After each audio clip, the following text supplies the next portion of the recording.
যারা গেছে বিদায় নিয়ে তারা আর ফিরে আসার চিন্তা ভাবনা যদি করে, পৃথিবীর ইতিহাস পাল্টিয়ে যাবে। আজ পর্যন্ত কোন পালানো মানুষ ফিরে এসেছে? সুতরাং এদেরকে যারা পুনর্বাসন করার জন্য বিভিন্ন রকমের চিন্তা ভাবনায় আছেন, আপনার চিন্তা থেকে সরে আসেন। এদেশের মানুষ কিন্তু আগস্টের 5 তারিখের আগে নেই, এটা পাল্টিয়ে গেছে।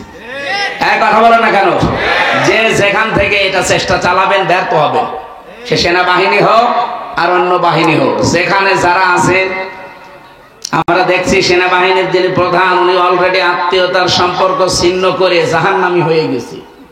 কারণ আত্মীয়তার সম্পর্ক যারা ছিন্ন করে তারা কি, উনি কি করবে? ওনার নিজের আপন লোক আত্মীয়তার সম্পর্ক ছিন্ন করে ফেলেছে।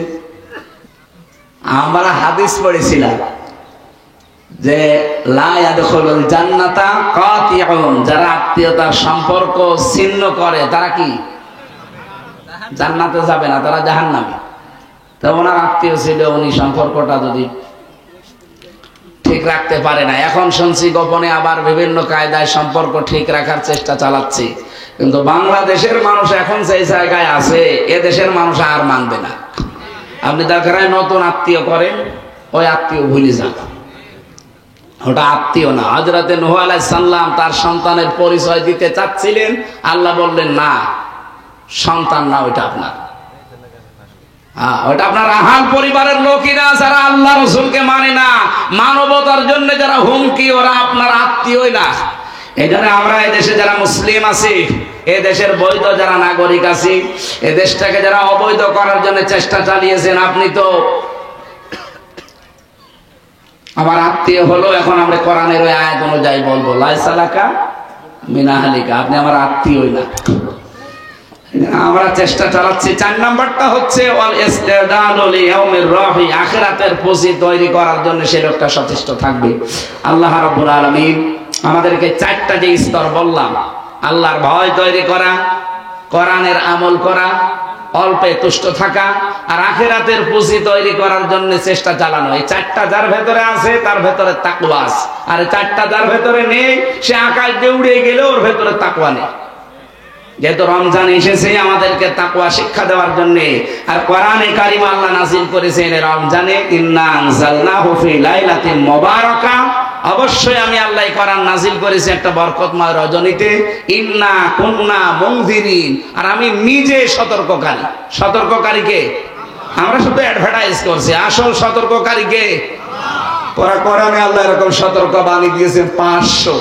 ফিহা ইফরাকু কুল্লু আমরিন হাকিম, আল্লাহ কোরআন নাযিল করেছেন যেই দিন, ওই দিন তিনি গুরুত্বপূর্ণ কিছু সিদ্ধান্ত নেবেন। যেহেতু 27 রমজান সামনে, 21, 23, 25, 27, 29 এর ভেতরে যে কোনো একদিন আল্লাহ রাব্বুল আলামিন গুরুত্বপূর্ণ কিছু সিদ্ধান্ত নেবে। আমরা দোয়া করছি মুসাফির অবস্থায়, রোজাদার অবস্থায়, আল্লাহ যেন আমাদের এই দেশটা যত ষড়যন্ত্র হচ্ছে সব কিছুকে নস্যাৎ করে এমন কিছু গুরুত্বপূর্ণ সিদ্ধান্ত আমাদের ব্যাপারে নেন, আমরা যেন সামনে কোরআন সংসদে চলছে এটা দেখে মরতে পারি। আমার কথার অর্থ বোঝা গেছে? আমি জানি আপনারা বুঝেছেন। ফিহা ইফরাকু কুল্লু আমরিন হাকিম, আল্লাহ কিছু গুরুত্বপূর্ণ সিদ্ধান্ত নেবেন এই রাতে। সুতরাং আমরা বারবার দোয়া করব, আমাদের যত রকমের ষড়যন্ত্র হচ্ছে দেশ নিয়ে, দেশে বিদেশের মাটিতে, সব আল্লাহ যেন নিজে নস্যাৎ করে দেয়, আর এমন কিছু বরকতময় সিদ্ধান্ত আল্লাহ যেন নেয় যেটা ওই যে হাজার হাজার বছরও হয়নি।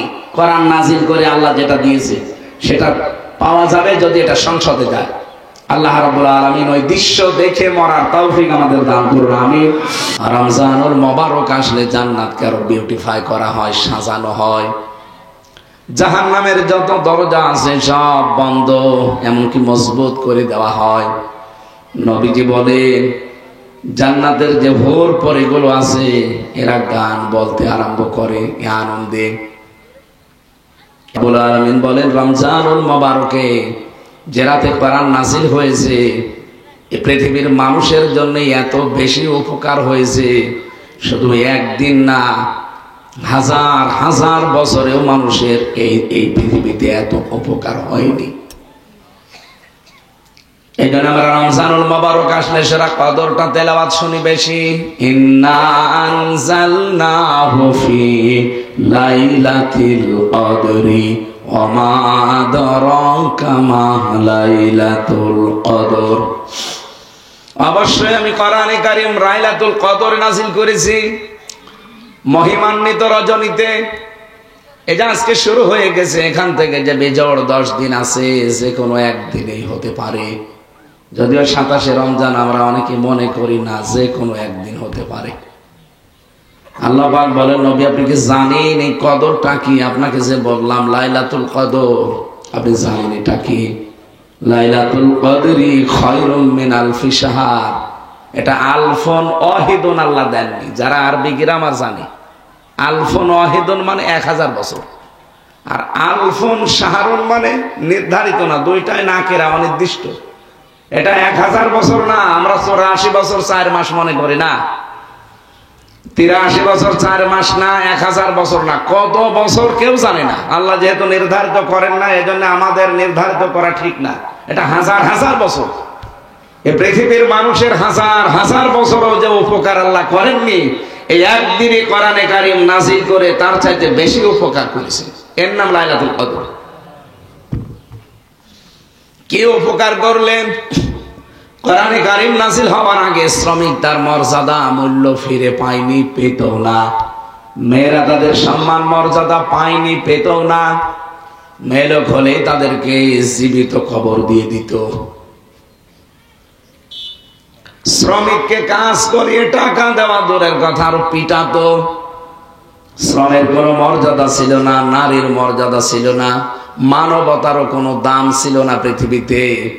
এ কোরআনে আল্লাহ এমন এমন বিধান নাজিল করে মেয়েদের মর্যাদা, শ্রমের মর্যাদা, নারীর মর্যাদা এত বেশি বাড়িয়ে দিয়েছেন যে হাজার হাজার বছরও পৃথিবীর মানুষকে আল্লাহ যা দেয়নি, কোরআনের ভেতরে তাই দিয়ে ধন্য করেছেন। সুবহানাল্লাহ। শ্রমের মর্যাদা এত বাড়িয়ে দিলেন বেশি। নবীজি বললেন, আল কাসিবু হাবিবুল্লাহ। যারা কাজ করে খায় এরা সাধারণ মানুষ আর থাকে না, এরা আল্লাহর বন্ধু হয়ে যায়। আপনি খেয়াল করেন শব্দের দিকে, যারা কাজ করে খায় এরা কিন্তু আর সাধারণ মানুষ নেই, এরা আল্লাহর বন্ধু। আর একটা ভ্রান্ত ধারণায় বাংলাদেশের মানুষ আর পাকিস্তানি আর ভারতে আছে। আল্লাহর বন্ধু তাদেরকে মনে করি যাদের কোনো কাজ নেই, শুধু বসে বসে খায়। ওই যে বিভিন্ন গাছতলায় বসে আছে, বিভিন্ন দরবারে বসে আছে। বলেন তোর কোন কাজ আছে? দরবারে বসে আপনার কোন কাজ বলেন? আপনি শুধু 24 ঘন্টা বসে থাকা আর হু হু করা ছাড়া কোনো কাজ আছে? গাছতলায় যারা বসে আছে, বাঁশতলায় আস্তানা করে, কোন কাজ আপনার বলেন? আপনাকে তো আল্লাহ বানিয়েছে, লাকাদ খালাকনাল ইনসানা ফি কাবাদ। অবশ্যই আমি মানুষকে বানিয়েছি পরিশ্রম করার জন্য। আপনার এই শরীর, আপনার এই মেধা, এগুলো তো শ্রম দিয়ে পৃথিবীর মানুষকে কিছু দেওয়া লাগবে। আর চিন্তা ভাবনা করে, শরীর দিয়ে গবেষণা করে, আমাদের ব্রেন দিয়ে, মাথা দিয়ে কি কিছু বানাতে পারি। আমরা একটা সই বানাতে পারি, একটা গ্লাস বানাতে পারি। পানি খেয়ে বাঁচা লাগবে, একটা গ্লাস, একটা মগ, এগুলো আমাদের ব্রেনে আসে না। একটা সই বানানো লাগবে, কাপড় চোপড় অন্তত সেলাই করে যেন লজ্জাস্থান ঢাকা যায়, সেটাও বানাতে পারি না। কি কি করেন আপনি? আপনাকে তো আল্লাহ বানিয়েছে চিন্তা ভাবনা করার জন্য, গবেষণা করার জন্য, শ্রম দেওয়ার জন্য। এই জন্য পৃথিবীতে যারা শ্রম দেয়, ঘাম ঝরায়, ওয়াতুল আজিরা আজরাহু ক্বাবলা ইয়াজফারাহু, শ্রমিকের ঘাম শুকিয়ে যাওয়ার আগে তার পারিশ্রমিক তার হাতে ধরিয়ে দাও, এই নির্দেশ কার? আর কত মানুষের রমজানেও শ্রমিকের পয়সা মেরে খায়। এই গাজীপুর জেলায় বেশি, কারণ এখানে গার্মেন্টস বেশি। কি যারা দায়িত্বে আছে, কত মানুষ এই যে 8 ঘন্টা 10 ঘন্টা 12 ঘন্টা ডিউটি করে, তাদের যা দেওয়া দরকার এগুলো না দিয়ে, শ্রমের মর্যাদা না দিয়ে আপনারা আরো টাকা পয়সা মেরে খান। আপনি মানুষ, শ্রমিকের পয়সা মেরে না খেয়ে পায়খানা খাওয়া ভালো। যেহেতু শুধু এটা গাজীপুরে থাকছে না, কত কিরমান কাতিবিন দেখছেন না, এটা তামাম দুনিয়ায় পৌঁছাবে। আমি 8-9 দিন মালয়েশিয়া ছিলাম, সিঙ্গাপুরে। মালয়েশিয়া দেখলাম ওখানে ওয়াজ বাজতেছে এক দোকানে। কি গো, ভাষা কি? আমি বাড়ি যশোরে। একজন বলছে আমার বাড়ি পাকিস্তান, একজন বলে আমার বাড়ি থাইল্যান্ড। এখানে কি এ ওয়াজ বুঝতেছে? হুজুর সব বুঝে ফেলেছি। এই এতদিন শুনতে শুনতে আপনার ভাষা সব আমাদের বোঝা হয়ে গেছে। আসলেও তো শ্রমিকের মর্যাদা নেই, শ্রমের মর্যাদা আমাদেরকে দেওয়া হয় না। আমরা এই দেশ থেকে, বাংলাদেশ, পাকিস্তান থেকে আর ভারত থেকে আসে ওরা। এই যে আমার সাথে দুইজন কাজ করছেন 12 বছর, একজন পাকিস্তানের, দুইজন ভারতের। এরা আসতে 1,20,000 টাকা খরচ হয়েছে বাংলাদেশের টাকায়। অথচ ভারত, কলকাতা থেকে যারা যায়, বাংলাদেশ থেকে যারা যায়, ডিস্টেন্স প্রায় সমান সমান। মালয়েশিয়া, সিঙ্গাপুরে, কি কথা বুঝতেছে? অথচ মালয়েশিয়া বাংলাদেশ থেকে যেতে কমপক্ষে 6.5 লাখ 7 লাখ টাকা লাগে। আর আমাদের পাশে কলকাতা থেকে যাচ্ছে, মায়ানমার থেকে যাচ্ছে, ওখান থেকে 1,20,000 টাকা চলে যাচ্ছে। বাকি টাকাগুলো কি ফেরেশতারা খায়? এই যে স্যার ভালো জানবে। এত কষ্ট করে গাজীপুরের এই হিজলতলির একটা যুবক, একটা ছেলে, বাড়ি ঘর, জমি জায়গা, তার বাবার মায়ের গহনা, স্ত্রীর গহনা বিক্রি করে 7.5 লাখ 6 লাখ টাকা জোগাড় করে যায়। আর ওরা মাত্র 1,20,000 টাকা চলে আসে। কাজ তো একই দুইজনের, দেখলাম দর্জির কাজ করছে 12 ঘন্টা একাধারে। হ্যাঁ, বেতন তাদের দুইজনেরই। জিজ্ঞেস করলাম কেমন কি হয়, ও বলছে আমার 1 লাখ, এও বলছে আমার 1 লাখ বাংলাদেশের টাকা। ওর 6.5 লাখ 7 লাখ টাকা খরচ করে যদি 1 লাখ হয়, এর 1,20,000 1 লাখ হবে। এটা বৈষম্য না? এটা তৈরি করছে কি ভারত? তৈরি করছে কি মায়ানমার, পাকিস্তান? তৈরি করছে এই দেশে যারা দায়িত্বে ছিল। ওনারা কয়েকজনের নামও বলেছে যে এর সাথে জড়িত আছে হাসিনার ছোট বোন রেহেনা আর ওই দরবেশ। কোনটা? এরকম আরো 4-5 জনের নাম বলছিল।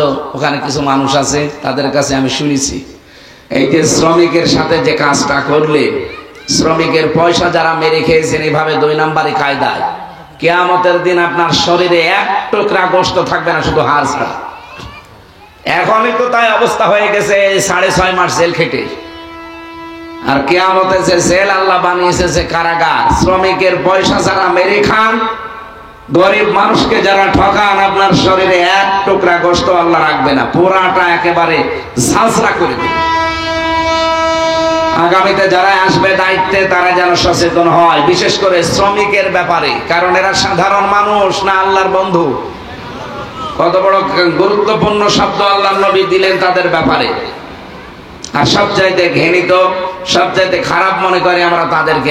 এ তো এ ছোট কাজ করে, এ রাস্তা ঝাড়ু দেয়, পায়খানা সাফ করে। আরে ভাই, ওই কাজটা কত বড় গুরুত্বপূর্ণ কাজ আপনি জানেন?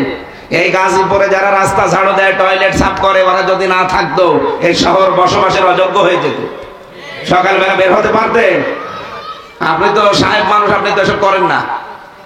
এই জন্য যারা এই কাজ করে খায়, এদেরকে ছোট ভাববেন না, আর নিজেরা আপনারা ছোট মনে করবেন না। আপনারা মনে করবেন আপনারা আল্লাহর বন্ধু। হ্যাঁ, এখন যদি মনে করেন আল্লাহর বন্ধু তো হয়েই গেছে, নামাজ রোজার দরকার হবে, ওটা তো মাস্ট বি লাগবে।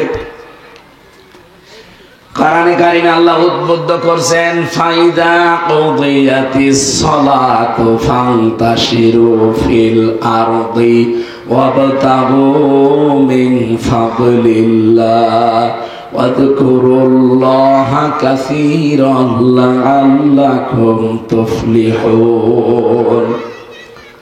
যখন নামাজ শেষ হয়ে যায়, মসজিদে আর বসে থাকার দরকার নেই, ছড়িয়ে যাও, ছিটিয়ে পড়ো, যেখানে যার কর্মজীবন আছে ওই জায়গায় যাও।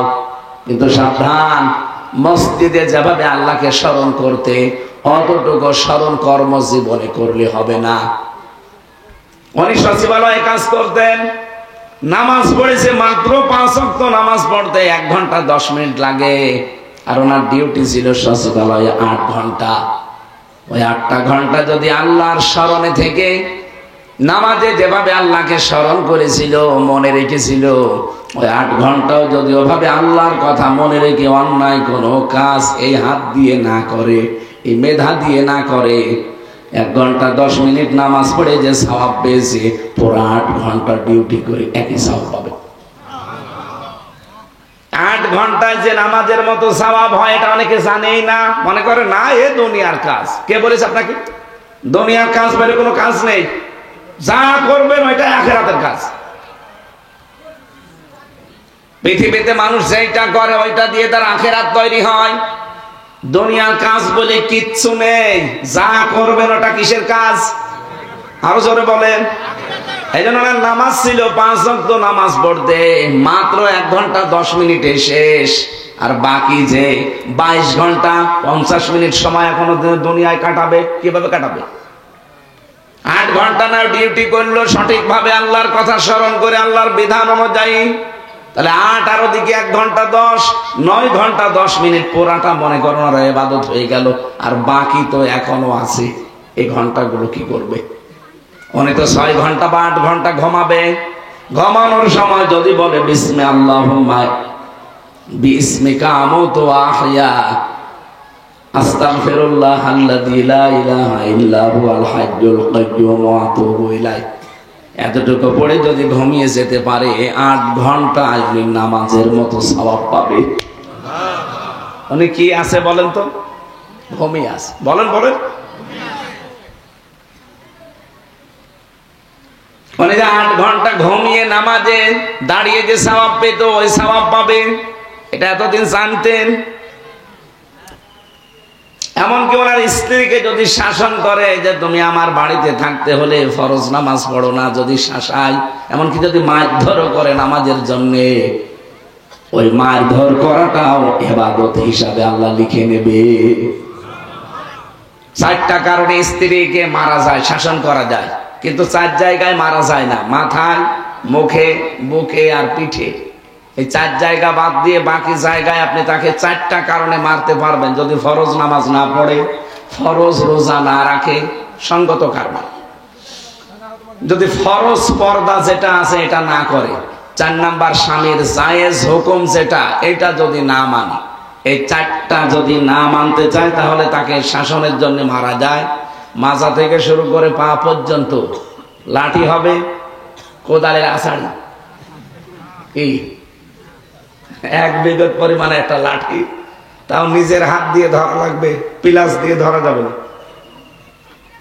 একদিন আমার বলছে হুজুর লাঠি 1 হাত হোক 1 বিঘত হোক, আমি পিলাস দিয়ে ধরে বড় করে মারব।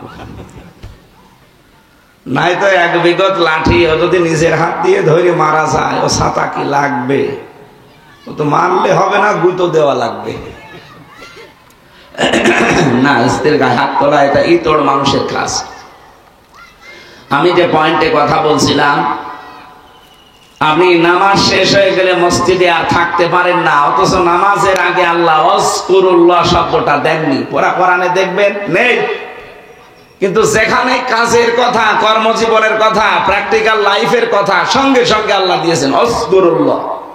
তার মানে নামাজের চাইতে বেশি স্মরণ করা লাগবে কর্মজীবনে। এইটা আজ মুসলমানদের ভেতরে নেই, এ কারণে আমরা উঠে দাঁড়াতে পারি না। অন্যান্য জাতিগুলো আমি দেখে আসলাম, তারা আল্লাহকে বিশ্বাস করে না, কোরআন বিশ্বাস করে না, কিন্তু তাদের কর্মজীবনে এই মানুষগুলো দায়িত্বশীল, এই জন্য তারা দাঁড়িয়ে যাচ্ছে। মালয়েশিয়ার মতো দেশ, এত বড় বিশাল দেশ, বাংলাদেশের মতো প্রায় 5টা জোড়া দিলে যত বড় হবে এত বড়, মানুষ মাত্র 3 কোটি, তাও বাংলাদেশ থেকে 20 লাখ, ইন্ডিয়া থেকে এরকম আরো 30 লাখ, থাইল্যান্ড থেকে এসেছে, পাকিস্তান থেকে গেছে আরো 20 লাখ, এরকম সব মিলে 1 কোটি, আর ওরা খুব বেশি হলেও 2 কোটি। এই হচ্ছে তাদের রাষ্ট্র, মাত্র 3 কোটি মানুষ নিয়ে এরকম 5টা বিশাল দেশ, তারা আজ উন্নত। আর আমাদের 20 কোটির উপরে মানুষ, আমরা, তাদের যদি 3 কোটি মানুষের 6 কোটি হাত হয়, আমাদের 20 কোটি মানুষের 40 কোটি হাত। কথা বলেন। এই হাতগুলো আমরা যদি আজ কাজে লাগাতে পারতাম, এই মানুষকে যদি মানুষ সম্পদে পরিণত করতে পারতাম, এই দেশটা দাঁড়িয়ে যেত। মালয়েশিয়া 2004 সালের পর থেকে দাঁড়িয়েছে, আমরা তার আগে দাঁড়িয়ে যেতে পারতাম, কিন্তু খালি চুরি চুরি আর চুরি, সব জায়গায় চুরি, কর্মজীবনে চুরি, টাকা পয়সায় চুরি, পাচারে চুরি, সব চুরিতে আছে।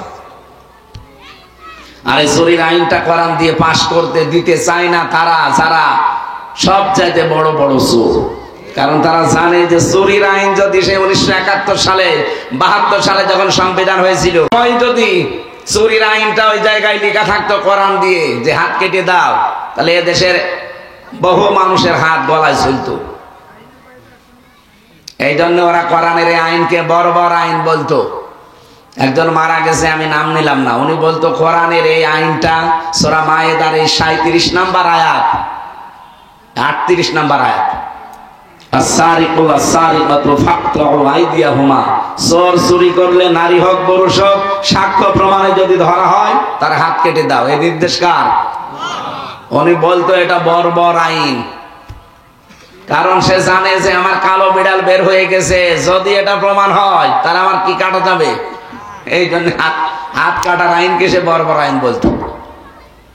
বাংলাদেশে এখন অনেক জাহেল, অনেক অজ্ঞ মানুষ দায়িত্বে আছে, তারা দেখতে পাচ্ছে। আজকে একজন বলেছে যে নামাজ রোজার মতোই এই সে সামনে পয়লা বৈশাখ আসতেছে, নামাজ রোজার মতোই পয়লা বৈশাখ আমাদের সংস্কৃতি।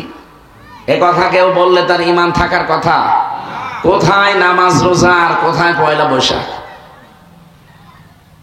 আরে পয়লা বৈশাখের যে কালচার পালন করা হয় এদেশে, এগুলো তো হিন্দুদের।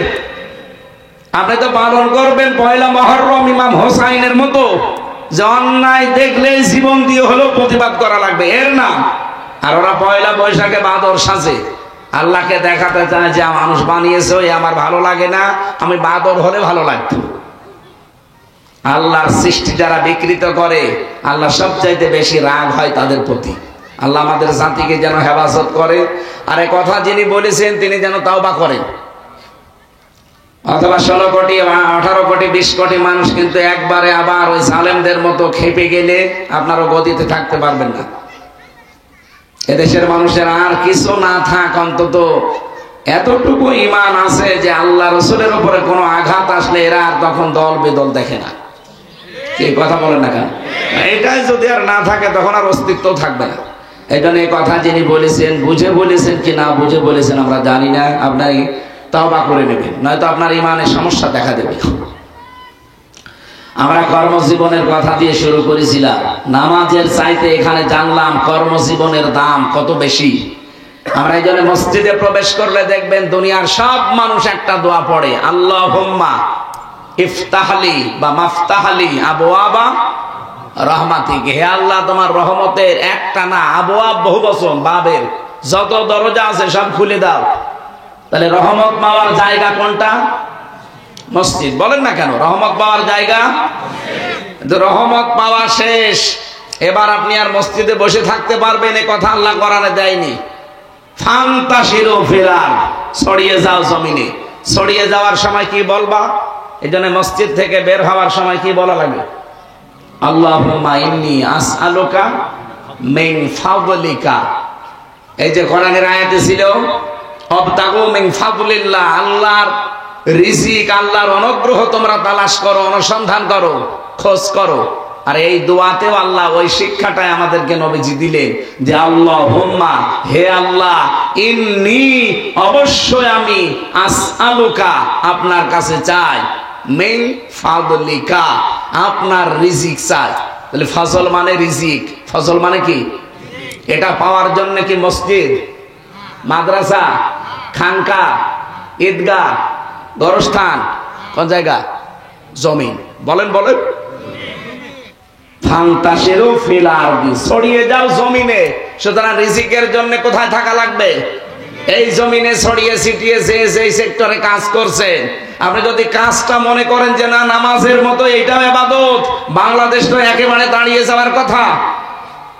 কারণ নামাজে যেমন চুরি করা যায় না, 8 ঘন্টা ডিউটিতেও চুরি করা যাবে না। কথা বলে না কেন?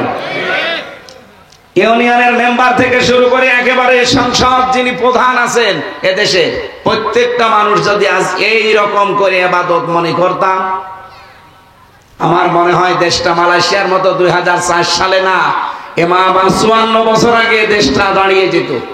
কিন্তু আমরা যেখানে ছিলাম আরো নিম্নে চলে গেছি।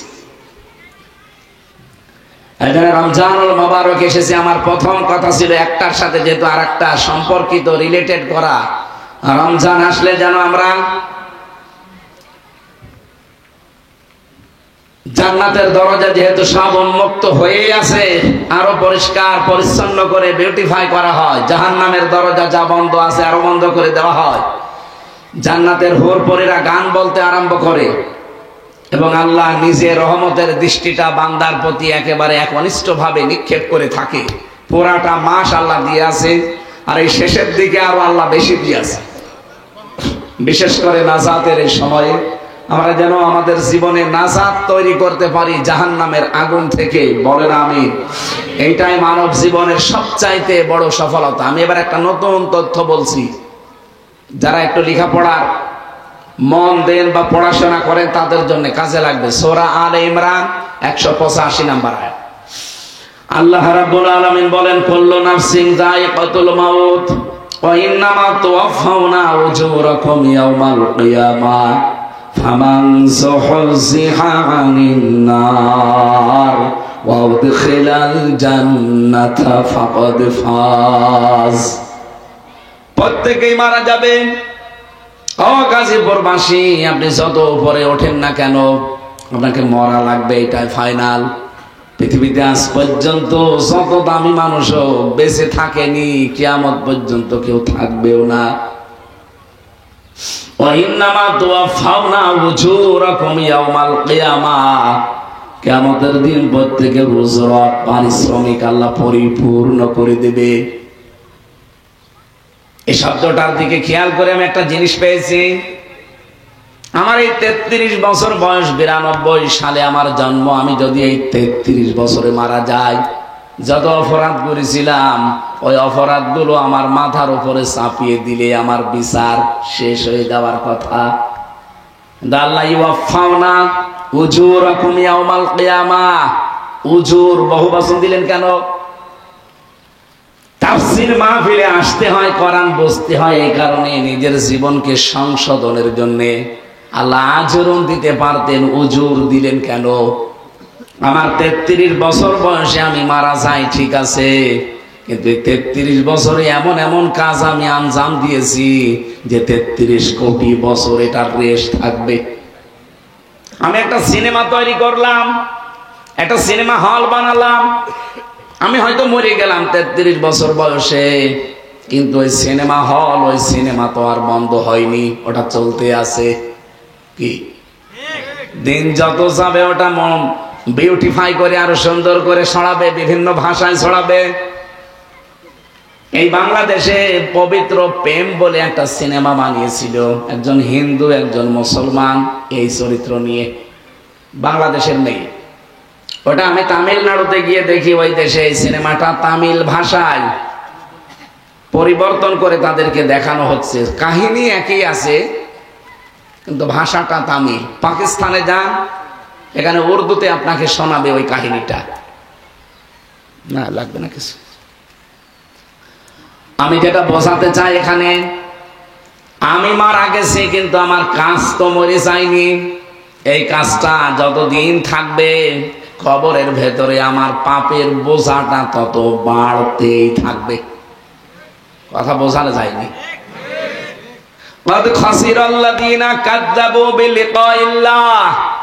সূরা আনামের 30 নম্বর আয়াতে আল্লাহ জানিয়েছেন অবশ্যই ক্ষতিগ্রস্ত হয়ে গেছে ওই মানুষগুলো। ক্ষতিগ্রস্ত হবে না, হয়ে গেছে কারা? যারা আল্লাহর সাক্ষাৎ এটা অবিশ্বাস করে, মিথ্যা মনে করে যে আল্লাহর সাথে সাক্ষাৎ হবে, দাঁড়ানো লাগবে, জীবনের পুরাটার হিসাব দিয়ে আল্লাহ পরিপূর্ণ উজুরত দেবে, এটা তারা বিশ্বাস করে না। আল্লাহ বলেন তারা ক্ষতিগ্রস্ত হয়ে গেছে। হাত্তা ইযা জাতুহুমুস সাআতু বাগতাতান, হঠাৎ করে যখন তাদের সামনে সাত চলে আসে। এখানে সাতের অর্থ দুইটা, একটা মৃত্যু আর একটা কিয়ামত। হঠাৎ করে মরণ যখন চলে আসে, ক্বালু ইয়া হাসরাতানা, ওই মানুষগুলো পেছনের দিকে তাকিয়ে আফসোস করে যে কি পাঠালাম আমি, আমার এই জীবনে আমি কি পাঠিয়েছি। আলামা ফাররাতনা ফিহা, আমার জীবনে আমি যা কামাই করেছি এর জন্য আমার এখন আফসোস হয়। ওয়াহুম ইয়াহমিলুনা আওসারহুম আলা যুহুরিহিম, এই যে ঝাড়, ঝাড় এক বচন, আওসার বহু বচন। ঝাড় মানে বোঝা, আওসার মানে বোঝা সমূহ। আল্লাহ বলেন ওয়া মানে এবং হম মানে তারা, ইয়াহমিলুন হামালা, ইয়াহমিলু মানে বহন করা। এটা মুজারি, বর্তমান, ভবিষ্যৎ, প্রেজেন্ট, ফিউচার। এই মানুষগুলো যেন বহন করছে, করবে তাদের পাপের বোঝাগুলো পিঠের উপরে। আমার গাজীপুরবাসী, আপনি মনে করবেন আমার নিজের জন্য এইটা, আমি যদি এখন মারা যাই, আমার এই 33 বছর জীবনের যত গোনাহ এগুলো একটা বোঝা আকারে চাপিয়ে দিলে তো হয়ে যেত। আল্লাহ কেন আউসার দিলেন কেন? আমি যে বললাম এমন এমন কাজ, আমি সাদগায়ে জারিয়া সারা জীবন শুনি যে মাদ্রাসা, মসজিদ, মানবতার কল্যাণে কোনো কাজ করলে ওটা সাদগায়ে জারিয়া হয়, যতদিন টিকে থাকবে সওয়াব পেতে থাকবেন। কিন্তু এর পরিবর্তে গুনাহে জারিয়া আছে অনেকে আমরা জানি না। সাদগায়ে জারিয়া যেমন আছে, আপনার জীবনে গুনাহে জারিয়াও আছে। মারা যাওয়ার সঙ্গে সঙ্গে ওই কাজটা দুনিয়ায় এখনো রেশ কাটে নাই, চলতে থাকে। আমি এমন একটা দল তৈরি করে গেলাম, আমি হয়তো মরে গেছি কিন্তু দলের লোক তো মরে যায়নি, ওরা সাদাবাজি করছে। এরকম দল তো বাংলাদেশে নেই। আমি মরে গেলাম, আমার দলের লোক এখনো মানুষ কোপানো বন্ধ করেনি। আপনি দেখেছেন আগস্টের 5 তারিখের আগ পর্যন্ত কিভাবে মানুষকে কুপিয়েছে। আমি একটা ভিডিও দেখছিলাম, একটা ছেলেকে তরবারি বের করে এক কোপ দিল হাতের উপরে। আপনি দেখেন ভিডিওটা? অবশ্যই সেই ছেলেটা কোনো না কোনো দলের ছেলে, না তো কোপ দেবে কেন? আমি নাম নিলাম না, অবশ্যই কোনো দলের ছেলে। নাম নিতে অসুবিধা কি? ছাত্রলীগের অথবা যুবলীগের। বলেন তো, যারা এই ছাত্রলীগ যুবলীগ প্রতিষ্ঠিত করেছিল তারা তো মরে গেছে, কিন্তু এই মানুষগুলো তো এখনো মারা যায়নি। এদের দ্বারা যত মানবতার ক্ষতি হবে, মানবতা বিপদে পড়বে, আল্লাহর কসম কবরে বসে বসে গুনাহে জারিয়া পেতে থাকবে। এই জন্য আপনার বোঝা এখন আর আলসার হাজার নেই, আলসার হয়ে গেছে। একটার পর একটা বোঝা বাড়তেই থাকবে, বাড়তেই থাকবে। এখন কিয়ামত হতে এখনো কত কোটি বছর বাকি। বলেন তো, এত বছর কবরে আপনি পড়ে আছেন, কিন্তু আপনার পাপের বোঝা কমতেছে না বাড়তেছে? 2-5টা হবে না কোটি কোটি বোঝা হবে? বলেন। আন্দাজে একটা দলের উপরে আমরা চাপিয়ে দেই যারা রক কাটে, অথচ আজ পর্যন্ত এই 54 বছরে আমরা প্রমাণ দিতে পারলাম না যে তারা রক কেটেছে। কিন্তু যারা রক কাটে, মানুষের ঠ্যাং পর্যন্ত কেটে নেয়, রক না হাত কেটে নেয়, তাদের নামে কোনো বদনাম নেই। এখন কিছু কিছু বদনাম বের হচ্ছে। জাহাঙ্গীরনগর বিশ্ববিদ্যালয়ে মানিক নামে যে ছেলেটা 100টা মেয়েকে ধর্ষণ করার পরে মিষ্টি বিলোতন করছিল যে আমি সেঞ্চুরি করেছি। উনি যেই দলের লোক, ওই দলটা যিনি প্রতিষ্ঠিত করেছিল সে তো মারা গেছে, কিন্তু ওই দলের ছাত্র তারা তো মারা যায়নি, তারা কাজ চালিয়ে যাচ্ছে। বাবা শাহজালাল সব হালাল। 100টা মেয়েকে ধর্ষণ করে যদি আপনি চিন্তা করতে পারেন, মিষ্টি বিলোতন করছে যে আমি সাকসেস, আমি আজকে সেঞ্চুরি করেছি।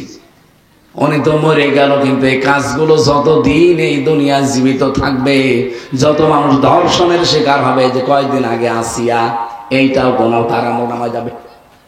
কারণ তারা ধর্ষণ করে আনন্দ করে, উল্লাস করে। যত মানুষ এই ধর্ষণের শিকার হবে, সব গুনাহগুলো যিনি দল কায়েম করেছিল তারা আমল নামায় যে পাপের বোঝা বাড়তেই থাকবে। আমরা শুধু জানি আদম নবীর সন্তান হাবিল আর কাবিল, ওনারা একজন আর একজনকে পৃথিবীতে মেরে ফেলেছিল। এজন্য কিয়ামত পর্যন্ত যত অবৈধ হত্যা হবে তার একটা পার্সেন্টেজ কাবিলের আমল নামায় যাবে। হ্যাঁ যাবে কেন? কারণ প্রথম তিনি মানুষ মেরেছিলেন। এইটা যদি আপনি সহজে বুঝে ফেলেন যে কিয়ামত পর্যন্ত কাবিল, এই লোকটা একটা মানুষকে মাত্র হত্যা করেছিল দুনিয়ায়, কিন্তু যত মানুষ কিয়ামত পর্যন্ত হত্যা হবে অবৈধভাবে, 2024 সালের 5 আগস্টের আগ পর্যন্ত 2732 জন মানুষ মারা গেছে সরকারি হিসাবে। কেউ না কেউ মেরে ফেলেছে। কি নাকি এমনি মরে গেছে? যেই মারুক না কেন তারা ওই কাবিলের মতো পার্সেন্টেজ পেতে থাকবে। কাবিলের বোঝা যদি কোটি কোটি হয়, আপনার বোঝা কয়টা হবে আপনি নিজে বলেন? এই জন্য আল্লাহ কিয়ামত বানিয়েছেন। উজু রকম দেওয়ার পরে দেখবেন ইলা ইয়াউমিল কিয়ামা, আল্লাহ পাক বলেন আমি এটা দুনিয়ায় দেব না, এটা দেওয়ার একটা জায়গা বানিয়েছি, তার নাম কিয়ামত। কারণ তোমাকে আমি একটা জীবন দিলাম, তুমি একজন মানুষকে মেরে ফেললে, তোমাকে মেরে ফেললে তো শেষ, কিন্তু না, তুমি যদি একা 1000 মানুষ হত্যা করার কারণ হয়ে দাঁড়াও, তোমার ইশারায় যদি 1000 মানুষ মারা যায়, তোমাকে একবার মেরে ফেললে তো হবে না, তোমাকে মারা লাগবে 1000 বার। দুনিয়া এরকম জায়গা আছে? বলেন বলেন, আপনি তো একবার মেরলে শেষ, তো 1000 বার মারবো কি করে? এই জন্য আল্লাহ কিয়ামত বানিয়েছেন। ফামান কে কইন্নামা তুওয়াফাউনা উজুরাকুম ইয়াউমাল কিয়ামাহ, কিয়ামতের ময়দানে তোর পারিশ্রমিক, তোর উজুরত আমাকে পরিপূর্ণ করে আমি দিয়ে দেব। যা তুই যা যা করেছিলি, তুই যদি একটা কারণ হয়ে থাকিস 20,000 মানুষ হত্যা করার, তোকে আমি 20,000 বার কিয়ামতে মারবো। কিভাবে মারবো? তোর চামড়া পাল্টাবো, শুধু চামড়া একটার পরে একটা পাল্টাতেই থাকবে। চামড়া পরিবর্তন করে নতুন চামড়া লাগানোটাতে কত বড় কঠিন কাজ, আপনি একটু লাগিয়ে দেখেন। আল্লাহ বলেন কিয়ামতে এই শাস্তিটা বৃদ্ধি করার জন্য আমি আল্লাহ ময়দানে মাহশার বানিয়েছি। ফামানে যুহজিহা আনিন নার ওয়া উদখিলাল জান্নাতা ফাকাদ ফাজ, ওই লোকটার জীবন সফল যাকে আল্লাহ জাহান্নামের আগুন থেকে মুক্ত করে জান্নাত দিয়ে দিয়েছে। এদিকে তাকান, খুব গুরুত্বপূর্ণ বিষয়টা। ফামান যুহজিহা আনিন নার, আল্লাহ বলেন সফল ওই লোকটার জীবন, যেই লোকটাকে জাহান্নাম থেকে আল্লাহ বাঁচিয়ে দিয়েছে। না বাঁচাবে, বাঁচাবে বাঁচাবে এই কথা কোরআনে আছে, বাঁচিয়ে দিয়েছে এই কথা কোরআনে নেই, কারণ এটা বর্তমান ভবিষ্যতের শব্দ। আল্লাহ মাঝি অতীতের শব্দ দেননি যে তাকে বাঁচিয়ে দেওয়া হয়ে গেছে, না। আল্লাহ বলেন ওই লোকটার জীবন সফল যাকে আল্লাহ জাহান্নামের আগুন থেকে বাঁচাবে, ওয়াদখিলাল জান্নাহ, আর জান্নাতে প্রবেশ করাবে। ফাকাদ ফাজ, সেই লোকটা সফল হয়ে গেছে। এবার আসেন তো, এই আয়াতের বাস্তব ব্যাখ্যা পেয়েছি আমি দুইটা। এক নম্বরে, কিয়ামতে আসল কিন্তু হার জিতের জায়গা, ওখানে সফলতা ব্যর্থতার আসল জায়গা ময়দান। দুনিয়ার জীবনে সফল বিফলের কোনো মায়ের পেছ নেই। এখানে যদি আপনি বিফল হয়ে মারা যান, কিয়ামতে যদি আল্লাহ জাহান্নামের আগুন থেকে আপনাকে মুক্ত করে জান্নাতে দিয়ে দেয়, আপনার জীবন সফল। এটা তো মরণের পরে গেল। আর একটা ব্যাখ্যা আছে, দ্বিতীয় ব্যাখ্যা হচ্ছে, আপনাকে যদি আল্লাহ জাহান্নামের কাজগুলো আস্তে আস্তে ছেড়ে দেওয়ার তৌফিক দেয়, আর জান্নাতের কাজগুলো আস্তে আস্তে করার সুযোগ করে দেয়, আপনি মনে করবেন আপনার জীবন সফল। আমি বোঝাতে পারছি কথা? আপনি এবার ভাবেন তো, আপনি কোন জায়গায় আছেন?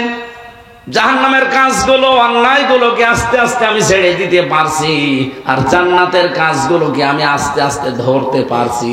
যদি পারেন, এরকম জীবন যদি তৈরি হয়, বুঝবেন আপনার ফাকাদ ফাজ, জীবন সফল হচ্ছে। আমাল হায়াতুদ দুনিয়া ইল্লা মাতাউল গুরুর, আল্লাহ আফসোস করে বলেন বান্দারা, দুনিয়ার জীবন কিন্তু ধোঁকা। কি বলেন বলেন? আপনার মা বাবা ধোঁকা আপনার জন্য, আপনার সন্তানাদি, আপনার স্ত্রী, আপনার ভাই বোন, পৃথিবীর সব কিছু আপনার জন্য ধোঁকা। আপনার এই সম্পদ আদি, সন্তান আদি, দুনিয়ায় যত কিছু আল্লাহ বলেন গুরুর, এটা ধোঁকা। এর বাস্তব প্রমাণ আমরা এখন নিজেরাই টের পাচ্ছি।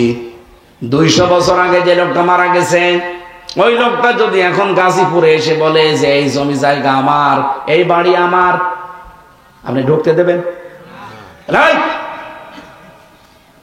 আমি আমার নিজেরটা বলছি, আমার বাবার নাম রিয়াজ উদ্দিন, তার বাবার নাম জাহান আলী, তার বাবার নাম নমাজ আলী, তারপরে আমি জানি না। এই যে নমাজ আলীর বাবা যিনি, সত্যি কথা বলছে আমি জানি না। সে যাই হোক, তার নাম মনে করেন মোহাম্মদ আলী। এই যে এই লোকটা খুব বেশি হলো মাত্র 200 বছর আগে মরে গেছে। তাকে আমি কোনোদিন দেখিনি, কারণ আমি নমাজ আলীকেও দেখিনি, আমি জাহান আলী পর্যন্ত দেখেছি, এরপরে আমি আর দেখিনি। নমাজ আলীর বাপ তো আরো দূরের কথা, উনিও আমাকে দেখেনি, আমার নামও শোনেনি, আমি ওনার নাম শুনিনি, ওনাকে তো দেখেওনি। এখন যদি উনি এই 200 বছর পরে কুষ্টিয়ায় ফিরে আসে, এসে বলে যদি এই 2 তালা বাড়ি আমার, এই জমি জায়গা আমি বানিয়েছিলাম, আমি এখানে থাকতে চাই, ওনাকে থাকতে দেব? কিসের নমাজ আলীর বাপ আপনি? আমি তো নমাজ আলীকে চিনি না, কারণ আপনিও আমাকে দেখেননি, আপনাকেও আমি দেখিনি, আমি চিনিও না। এমনকি এই গ্রামে এখন যারা আছে কেউ আপনাকে চেনে না। এইটার নাম দুনিয়া।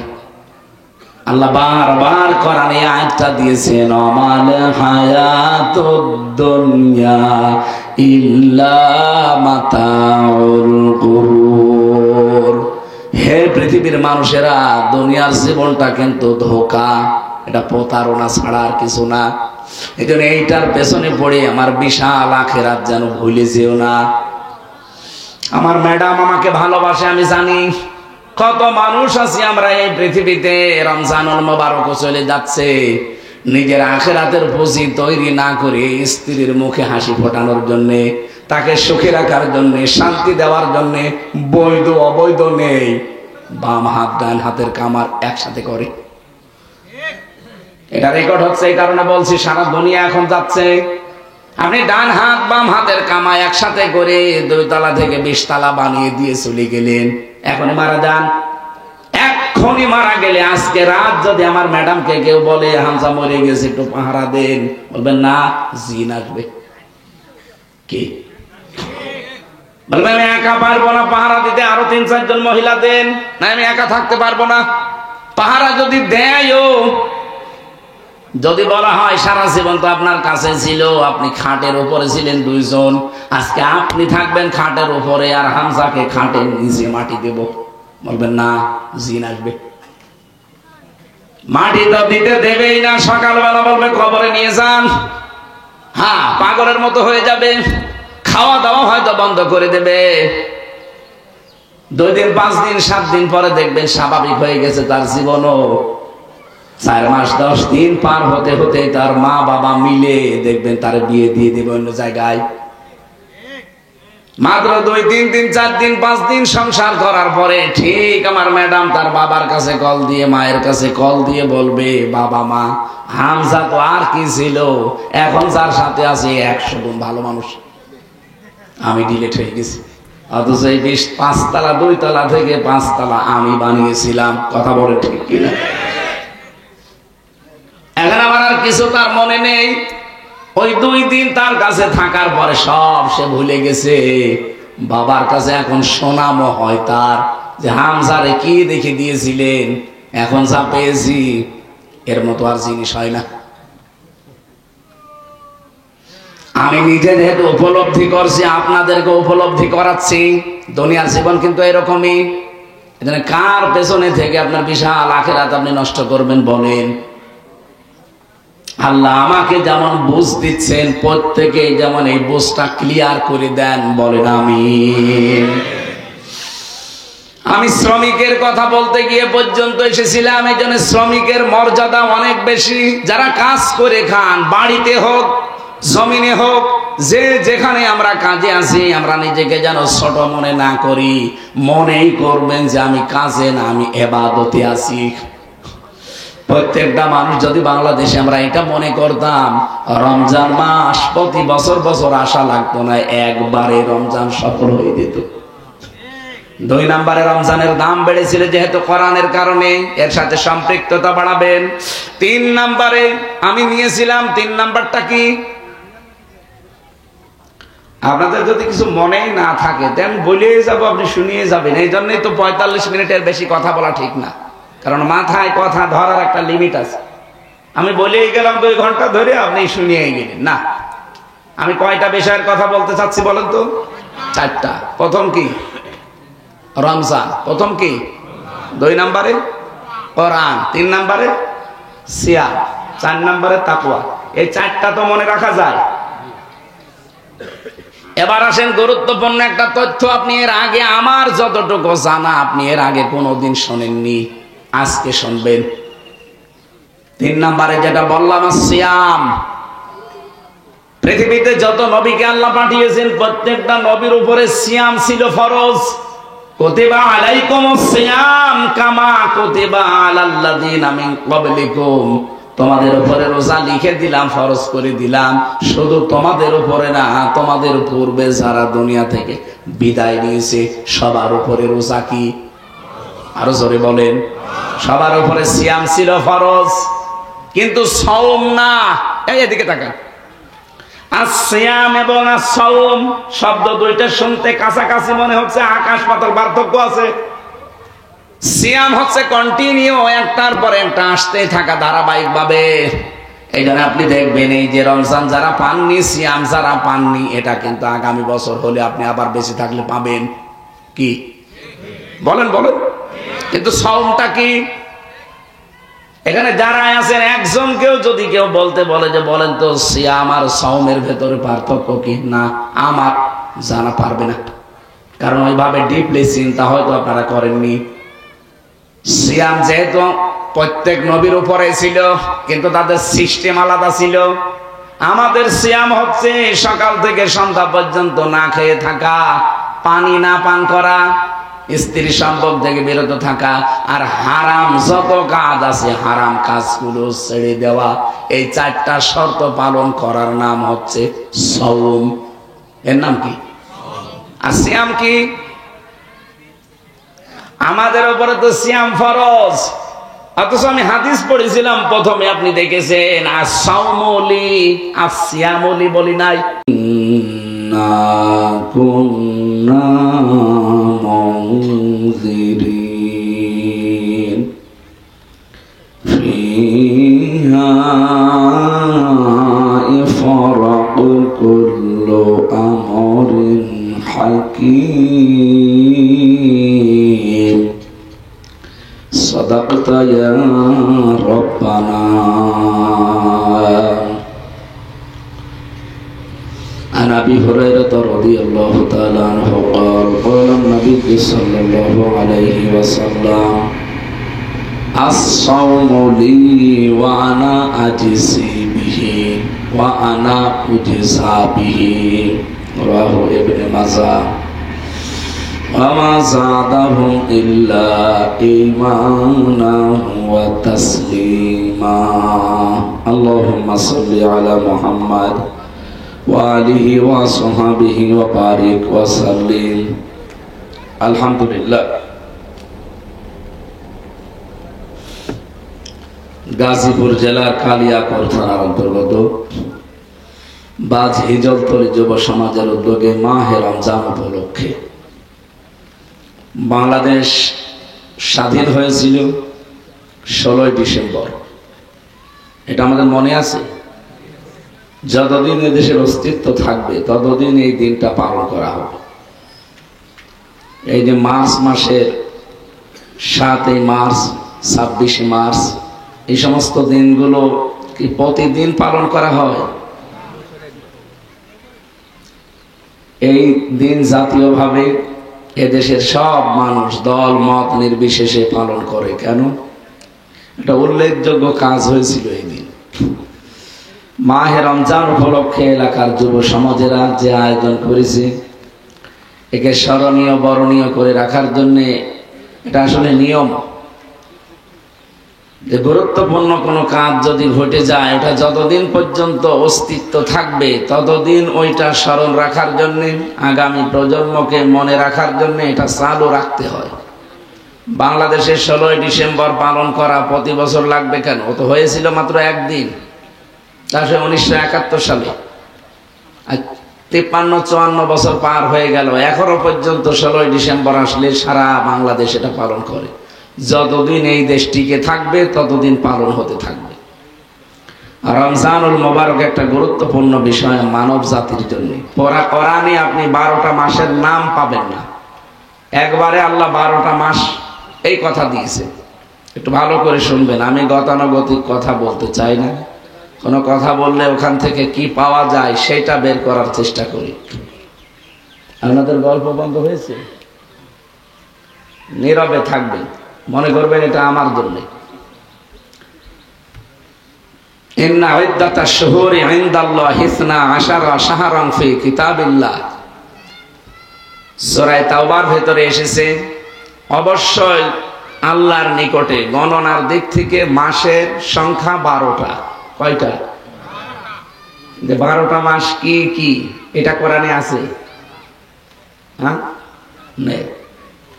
যারা এখানে আলেম আছে, কোরআন পড়ে যারা, পুরা কোরআনে আপনি 12টা মাসের নাম পাবেন না। একটা মাসের নাম আল্লাহ কোরআনে দিয়েছেন, শাহরু রমাদান। কোন মাস? রমজান। যেহেতু ওই সমস্ত মাসগুলো আছে কিন্তু নাম নেই কোরআনে, শুধু একটা মাসের নাম আছে। এই জন্য 4টা বিষয় আমরা দেখি পরস্পর একটার সাথে আরেকটা রিলেটেড, জড়িত, অঙ্গাঙ্গি ভাবে জড়িত। একটা হচ্ছে রমজান, 2 নম্বরে কোরআন, 3 নম্বরে সিয়াম, 4 নম্বরে তাকওয়া। আপনি একেবারে ধারাবাহিক ভাবে মিলাবেন, একটার ছাড়া আরেকটা কোনো মর্যাদাই নেই। রমজান মাস 1500 বছর আগেও ছিল, কিন্তু কোনো মর্যাদা ছিল? বলেন। এর মর্যাদা বাড়ার কারণ কি? পরের শব্দে আছে, আল্লাযী উনজিলা ফীহিল কোরআন। এই সেই মাস রমজান যাতে আল্লাহ কোরআনে কারীম নাযিল করলেন।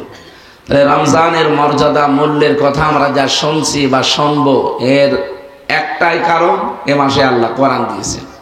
কোরআন যদি মুহররম মাসে, সফর মাসে, রজব মাসে, শাবান মাসে দিতেন, তাদের দামও বেড়ে যেত। রমজানের দাম বাড়ার পেছনে কারণ কি বলেন তো? আরো জোরে বলেন। কোরআন। এই মাসটাকে স্মরণীয় বরণীয় করে রাখার জন্য মাহে রমজান উপলক্ষে এলাকার যুবকেরা যে আয়োজন করেছে, প্রতি বছরে এরকম প্রত্যেক দিন যেন কোরআন কেন্দ্রিক কিছু থাকে। যেহেতু রমজানের দাম বেড়েছে কোরআনের কারণে, সেটা যদি না থাকে তো রমজানের মূল্য মর্যাদা আপনি বুঝবেন কি করে?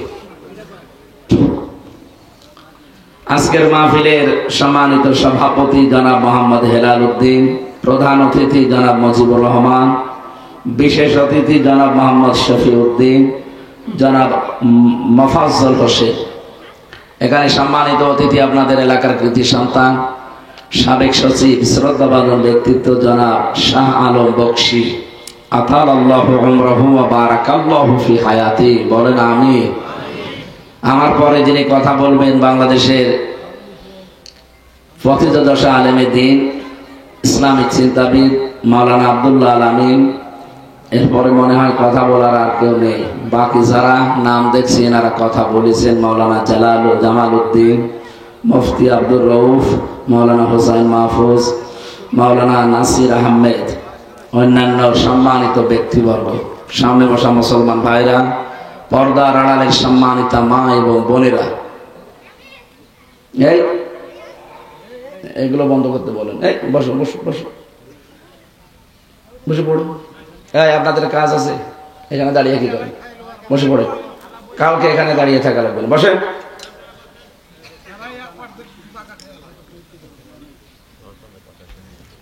সে এক মেয়ে শরীরের কাপড় ফেলে দিয়ে দৌড়াচ্ছে। লোকজন বলছে, কি গো তোমাদের এলাকায় ওয়াজ মাহফিল, আর তুমি এইভাবে?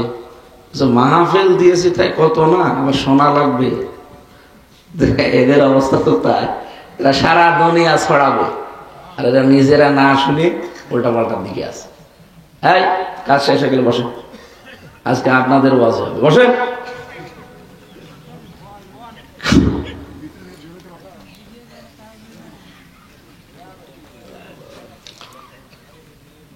সবাইকে নিয়ে আমরা রমজানুল মোবারকে একটা কথা বললে যেহেতু 70টা কথা বলার সওয়াব হয়, এই জন্য বলেন আলহামদুলিল্লাহ। আর একবার বলেন আলহামদুলিল্লাহ।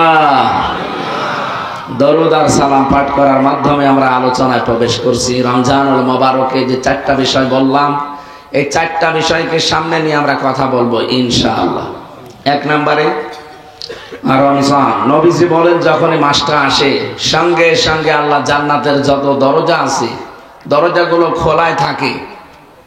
এগুলো জান্নাতের দরজা। আমরা জানি অনেকে যে জান্নাতের দরজা রমজানের প্রথম দিন আল্লাহ খুলে দেয়, না, রমজানে দরজাগুলো সব খোলা থাকে, আরো বিউটিফাই করা হয় পুরোটা। জান্নাতের দরজা কোনো দিনের জন্য বন্ধ হয় না, আর বন্ধ হবেও না। হ্যাঁ, জাহান্নামের দরজা বন্ধ থাকে। জাহান্নামের দরজা বন্ধ থাকে, এটা আরো মজবুত করে বন্ধ করা হয়। প্রশ্ন আসতে পারে, এতদিন সন্তান যে জাহান্নামের দরজা সব বন্ধ হয়ে যায়, জান্নাতের দরজা খুলে যায়। হ্যাঁ, কথা তো ঠিকই আছে। আল্লাহ পাক বলেন, ওয়াসিকাল্লাযীনা কাফারু ইলা জাহান্নামা যুমারা হাত্তা ইযা জাউহা ফুতিহাত আবওয়াবুহা ওয়া ক্বাল ইলা আখিরিয়া। সূরা যুমারের ভেতরে আছে, আপনি ৭১ নম্বর আয়াতে পাবেন। কাফেরদেরকে যখন জাহান্নামের দিকে ধাক্কা দিতে দিতে নিয়ে যাবে ফেরেশতারা, জাহান্নামের গেটে যাওয়ার আগেই দেখবে জাহান্নামের গেট বন্ধ। ওখানে যাবার পরে জাহান্নামের দরজা খোলা হবে। আমি আয়াতটা তাফসীরের আগেও বহুবার পড়েছি, ওভাবে আমি বুঝি নাই, এমনকি যারা পড়িয়েছে আমাদেরকে ওইভাবে বোঝাতেও পারে নাই। জেলখানায় যে আয়াতটা আমার কাছে ক্লিয়ার হয়ে গেছে। জেলে যাওয়ার পরে দেখলাম 24 ঘন্টা কারাগারের যে দরজা মেন, যেটা ওটা বন্ধ থাকে। কেউ যদি বাইরে থেকে যায় তখন খুলে দেয়, ভেতরে প্রবেশ করানোর পরে আবার বন্ধ করে দেয়। আপনি দেখবেন জেলখানার মেন দরজা যেটা 24 ঘন্টার 1 ঘন্টাও দিনে রাতে কোনোদিন খুলে রাখে। আপনারা তো জেলে যাননি, জেলে তো যাবো আমরা নাকি? আপনাদের তো এর সাথে কোনো সম্পর্ক নেই। ও জায়গা তো আমাদের জন্য সরকার বানিয়েছে, আর আমরা মাঝে মাঝে যাব। তাহলে এখান থেকে কি বুঝলাম? জেলখানা 24 ঘন্টা বন্ধ থাকে, কারণ এর ভেতর যারা আছে এরা কিছু কিছু এমন ভয়ঙ্কর অপরাধী। এই যে সুইডেন আসলাম ভাই ছিলেন ভেতরে 27 বছর। নাম শুনে আমার মনে হয় যে বাচ্চা ছেলে ফেলে পানি খাবে। সুইডেন আসলাম, আসলাম তো সুন্দর নাম, সুইডেন কেন? নামের ভেতরে একটা পরিচয় পাওয়া যাচ্ছে না?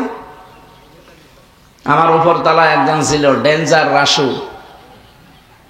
এটা টাঙ্গাইল না? গাজীপুর। গাজীপুরের একজন ছিল ভয়ঙ্কর তাজ। সব এখন বের হয়ে গেছে, কেউ 15 বছর, কেউ 22 বছর, কেউ 27 বছর জেল খাটতেছে। আর মনে হয় একজন আছে মুকিম গাজী, 45 বছর। ওনার একদিন বললাম যে ভাই আপনি কত বছর জেল পেয়েছেন? বলছেন 260 বছর।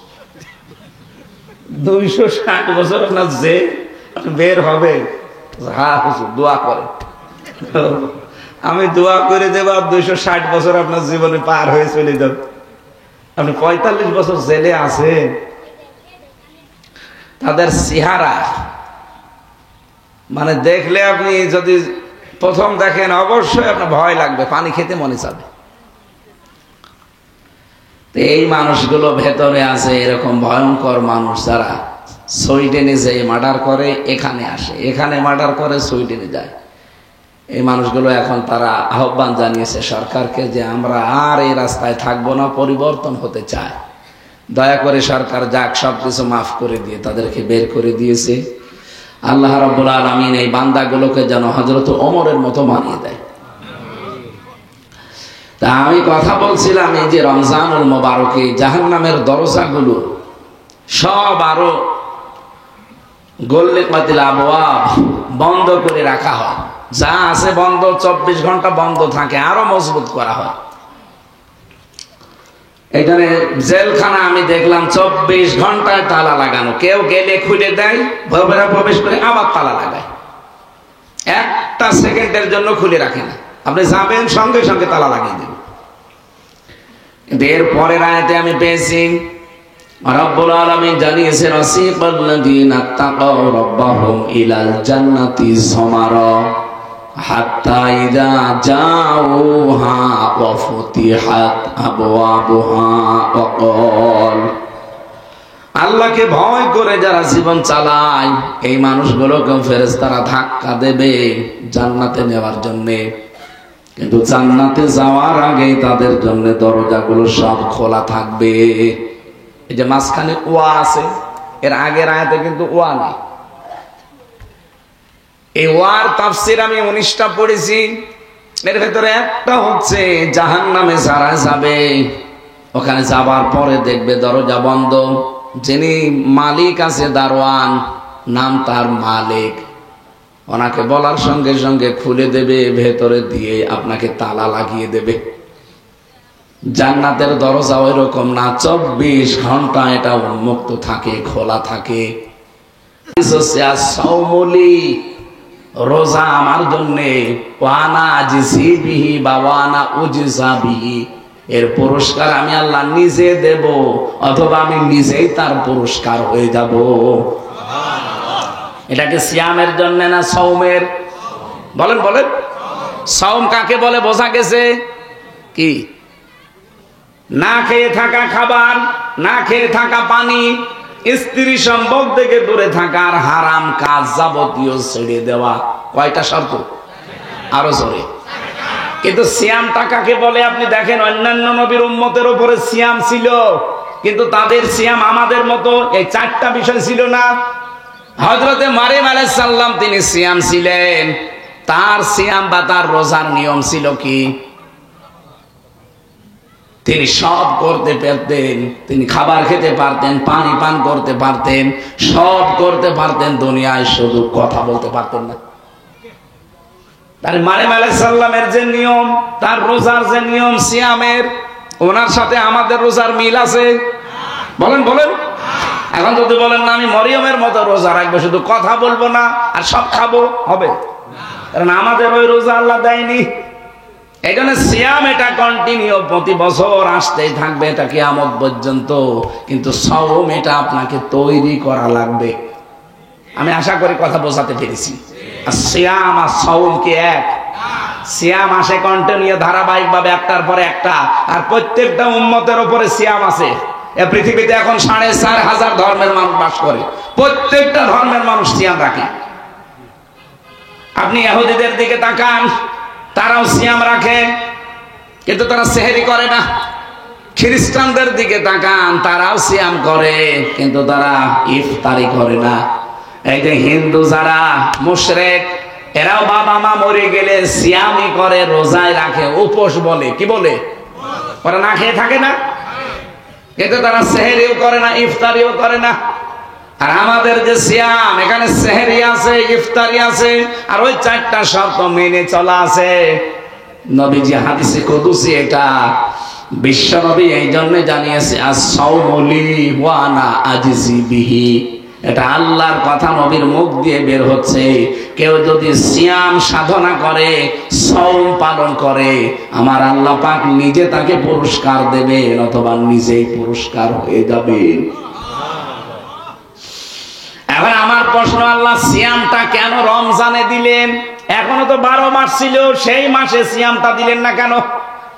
রমজানের সাথে, কোরআনের সাথে সিয়ামের এমন অঙ্গাঙ্গি ভাবে জড়িত সম্পর্ক, আপনি এর ভেতরে না ঢুকলে বুঝবেন না।